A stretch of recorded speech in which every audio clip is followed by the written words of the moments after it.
Buenas noches, amigas, amigos que nos sintonizan, como siempre, todos los lunes a las 8 p.m.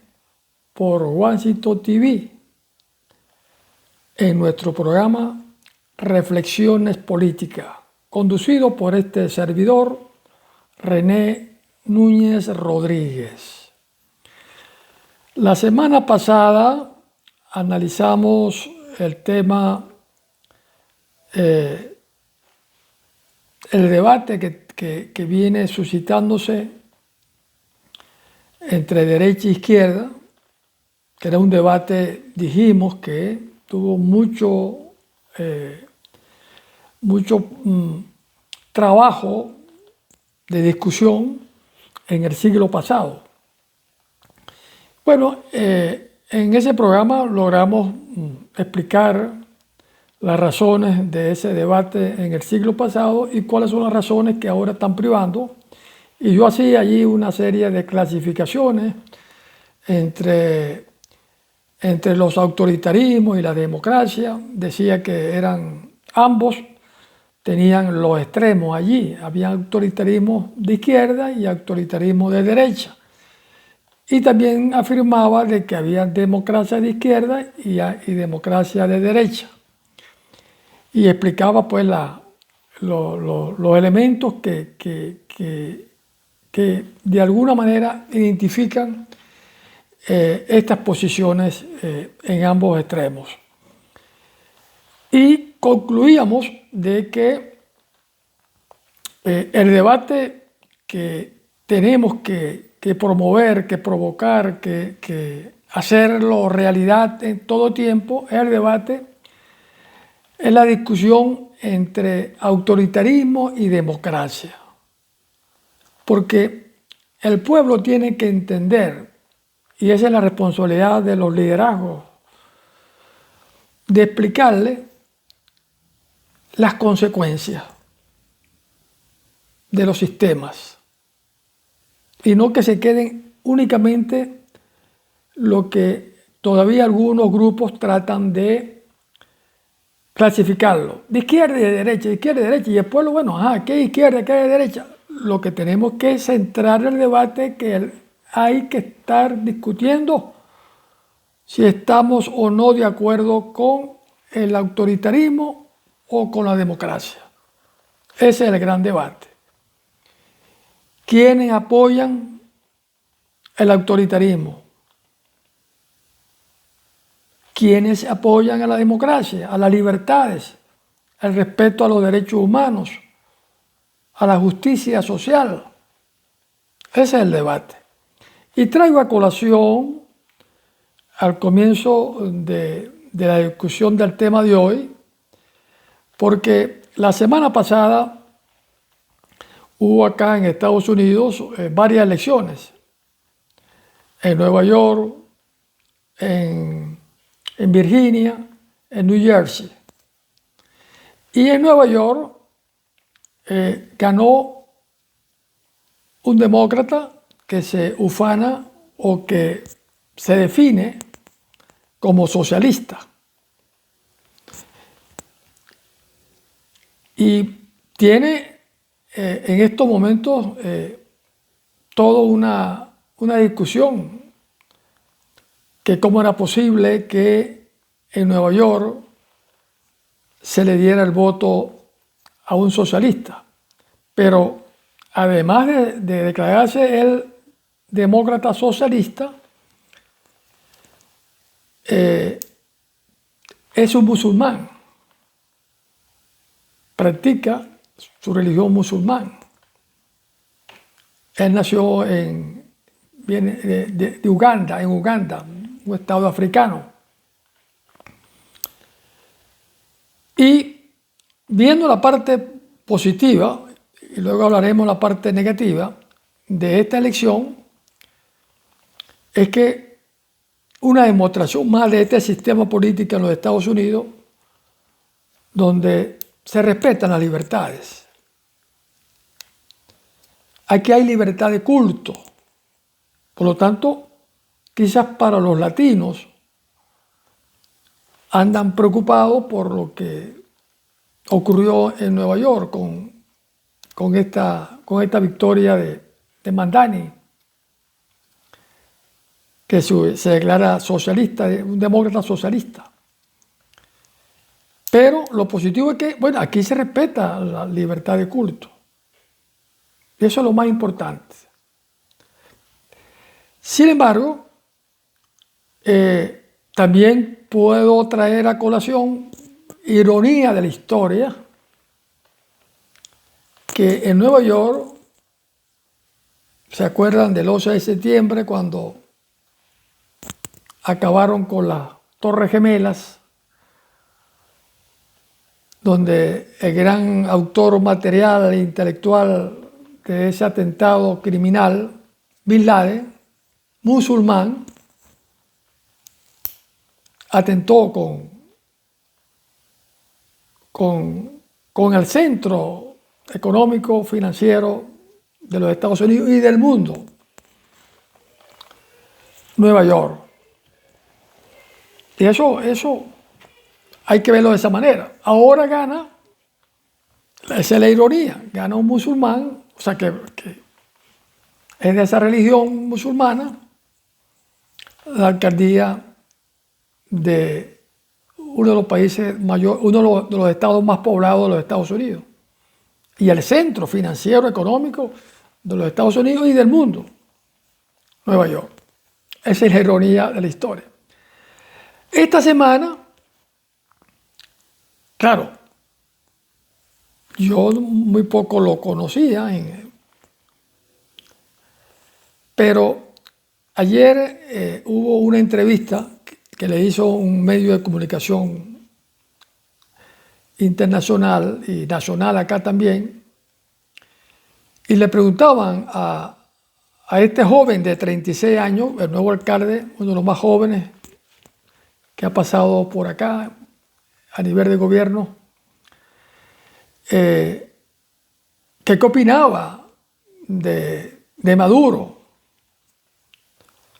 Y él respondía que él no estaba de acuerdo con ningún autoritarismo. No estaba de acuerdo que todo el poder recayera en una sola persona. Que él es un defensor y un respetuoso del Estado de Derecho, de las libertades, de los derechos humanos y de la justicia social. Entonces, allí ya hay una aclaratoria para los que tenían dudas de que era una persona a la cual se le atribuye que es de izquierda, porque se declara socialista. Sin embargo, reconoce, respeta hasta ahora las bondades que caracterizan y que ha sido exitosa por más de 200 años este país, que es un sistema político donde impera las leyes, el Estado de Derecho, las libertades. Entonces, hasta ahora podemos tener, entre comillas, y digo entre comillas, ya le explico, la confianza de que este muchacho de 36 años, a pesar que es demócrata de izquierda, está reconociendo de plano lo que tiene que reconocer todo demócrata, independientemente de su posición, de ver cómo se debe manejar el Estado desde el punto de vista de lo que él cree, que es contrario a lo que han hecho otros. Entonces no nos queda más que hacer el seguimiento, y ya tenemos algunos ejemplos, como en Venezuela pasó con el que ganó en el 98, que se vendió como todo un demócrata camuflado, a pesar de que venía de dar un golpe de Estado a la Constitución, un golpe de Estado que falló. Y que después, cuando llegó al poder, bueno, comenzó a cambiar las cosas y comenzó el plan de destrucción de muchas cosas de la institucionalidad democrática. Pero, insisto, vamos a darle la confianza a esa declaración y estoy seguro que Estados Unidos es diferente a otros países latinos, donde el Estado de Derecho no funciona como debe funcionar, no es fuerte. Aquí sí. Entonces, entiendo y pudiera interpretar de que Mamdani está consciente de eso, que no puede estar jugando con algo tan férreo como es el Estado de Derecho acá en los Estados Unidos. Hoy, con esta introducción y para seguir en la tónica de esta autocrítica que queremos promover de reflexiones políticas, vamos a tocar el tema del fanatismo político. El fanatismo lo tenemos en varias áreas. Hay fanatismo en el deporte, hay fanatismo religioso, hay fanatismo hasta en el arte. Gente que tiene sus ídolos y que por sus ídolos, bueno, hacen cualquier cosa. Pero lo que hoy vamos a hablar específicamente es el más peligroso. Aunque en el deporte han habido también acciones muy extremistas de mucha violencia. Pero hoy vamos a hablar específicamente del más dañino, que es el fanatismo político. Y vamos a definirlo como la adhesión incondicional a una ideología o a un grupo, a un partido político. Se es incondicional. Cuando se es incondicional, está de acuerdo con todo lo que allí se decida. Y allí comienza entonces el problema de lo que representa el ejercicio del fanatismo. Y el fanatismo se caracteriza por una falta de pensamiento crítico, una intolerancia hacia opiniones diferentes y también conlleva acciones extremas y violentas para defender la causa política que sigue. Es decir, la persona pierde su concentración, pierde su dominio, pierde su equilibrio, entrega su conciencia de manera incondicional a lo que diga el partido, a lo que diga el grupo ideológico. Él no es dueño de su opinión, ni de su expresión, ni de sus acciones. Todo lo hace por el partido, todo lo hace por la ideología. Es incondicional para defender la causa política. Y eso tiene sus causas y tiene sus consecuencias. Las causas del fanatismo político, una es, la podemos sintetizar, una es la identificación con un grupo. Eso está claro. Tú te identificas con ese grupo de manera incondicional.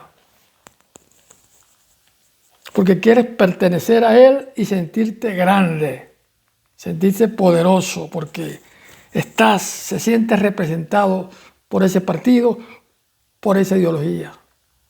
Y por ello está dispuesto a hacer de todo, a cualquier costo, a cualquier riesgo. Otra causa del fanatismo es la inseguridad y miedo. Porque se pretende buscar seguridad y protección en un mundo en el cual lo considera incierto. Entonces él se siente como protegido en ese fanatismo. Y por eso entonces hace todo lo que le ordena la ideología o el grupo partidista o el partido político. Otra causa es la influencia social, que es la capacidad para analizar información y tomar decisiones informadas, que respondan a algún conocimiento.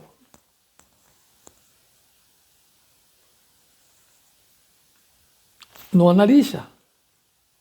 El fanático no analiza. Él repite lo que le mandan a decir que tiene que hacer.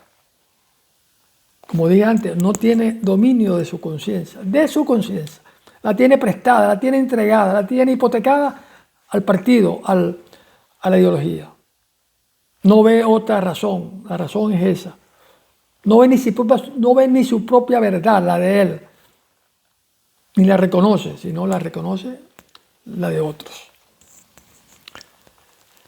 También el liderazgo carismático, que es la influencia de líderes políticos carismáticos, promotores de violencia e intolerancia. Está presente en el fanatismo. Y ahí está el camino que suele transitar el fanático. Violencia e intolerancia.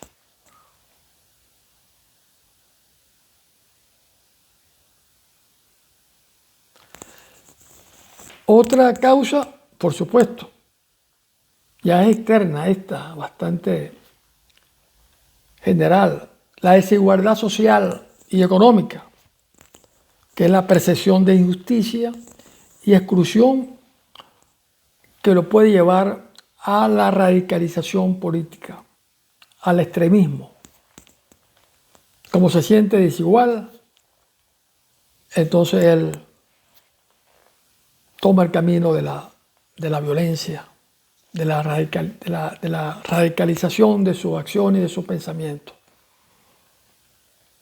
que mucho tiene que ver lo que la estimulan desde el punto de vista ideológico, para justificarla, para justificarse.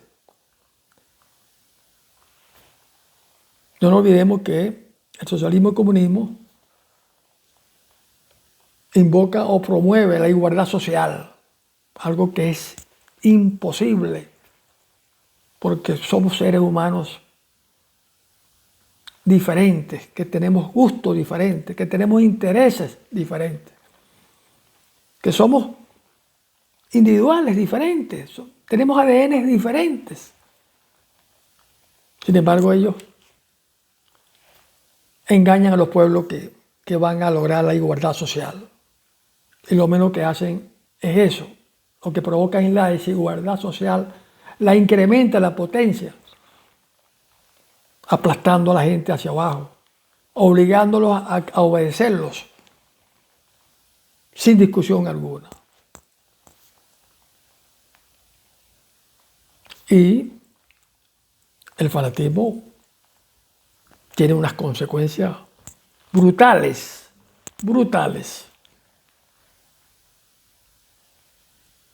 La polarización es una consecuencia.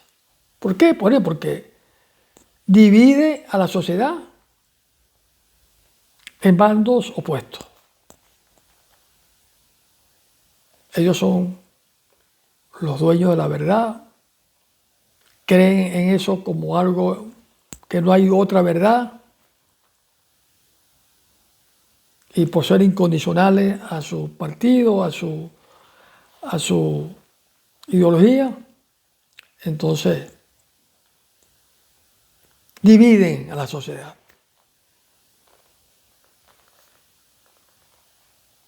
La consecuencia, violencia. Violencia, agresión física, agresión verbal hacia los opositores a ellos.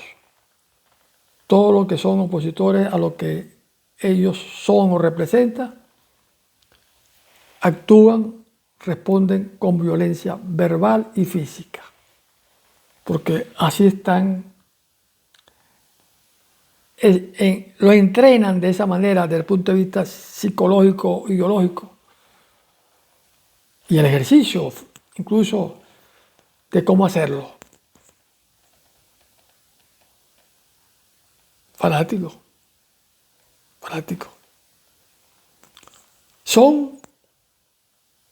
Generan intolerancia.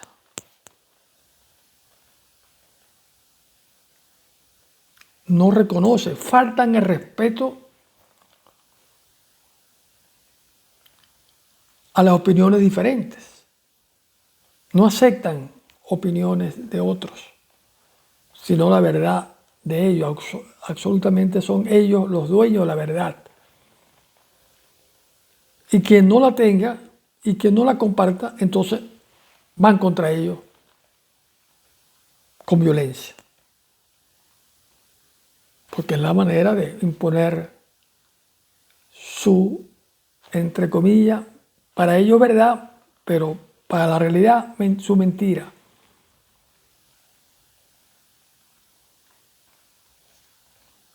Otra consecuencia, el aislamiento social. Bueno, están separando a las personas con diferentes creencias políticas. No, el fanatismo es algo tremendista, algo que no se puede aceptar en una sociedad que se respete y que pretenda vivir en paz y convivir en paz. El fanático es per se un ser autoritario. Porque el autoritario cree solamente en él. Su verdad es él.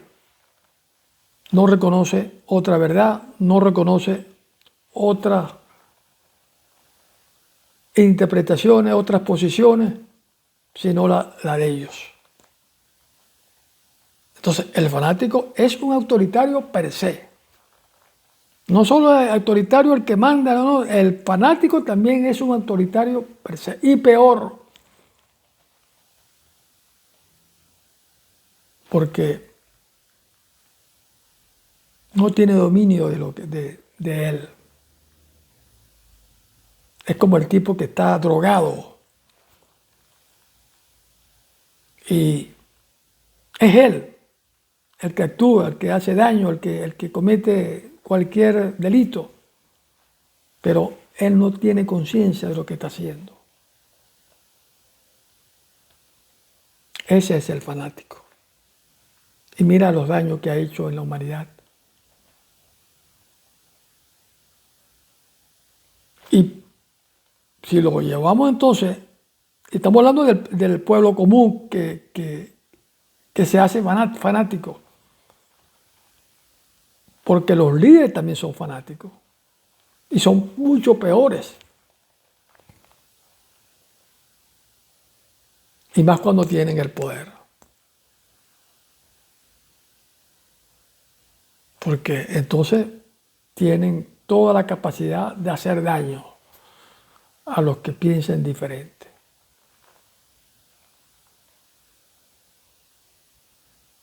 Y la reflexión que queremos hoy compartir,